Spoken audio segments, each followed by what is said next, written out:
Hello, confirmation students. Hope you're having a good holiday week.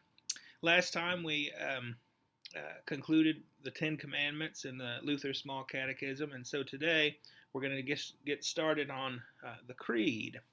Um, the Apostles' Creed is the creed we say in church. A creed comes from the word credo, which means I believe. So a creed is a statement of belief. There are three historical creeds: the Apostles' Creed, the Nicene Creed, and the Athanasian Creed. We don't say the Athanasian Creed very much, or really at all, here at First Lutheran, but the Apostles and the Nicene Creed are considered the earliest complete description of the Christian faith.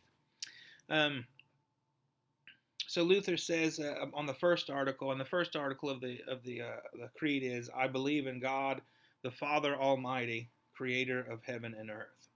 And he says, what is this? Answer: I believe that God has created me together with all that exists. Now, that may stop right there because that's an important point by itself.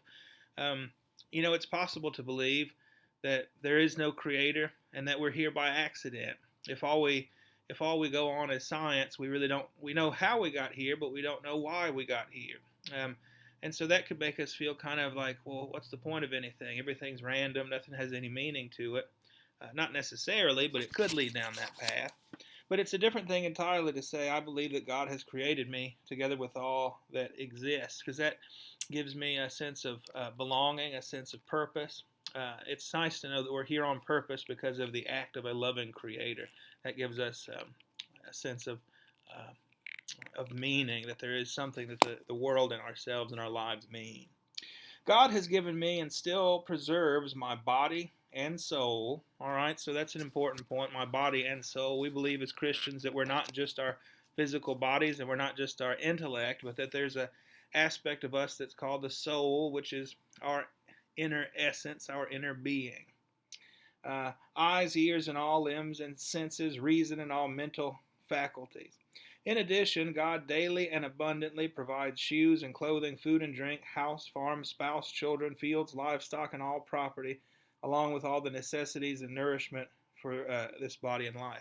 Now, the age of this document shows a little bit there. You may not have livestock or property yet. You're not married yet. You may not have a farm.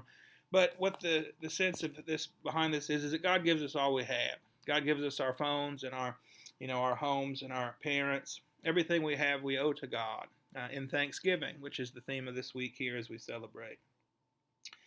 God protects me against all dangers and shields and preserves me from all evil. And all this is done out of pure fatherly and divine goodness and mercy, without any merit or worthiness of mine at all. For this I owe it to God to thank and praise, serve and obey Him. This is most certainly true. So we sort of live in this state of thankfulness because we know that everything we have is given to us by God. That's where it comes from.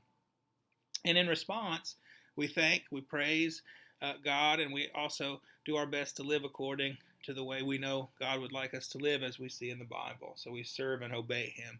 This is most certainly true.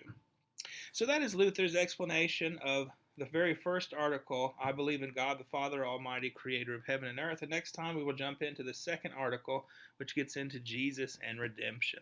Have a wonderful week, children, and we'll see you next Sunday if you can make it after service. And if not, see you the next time. God bless.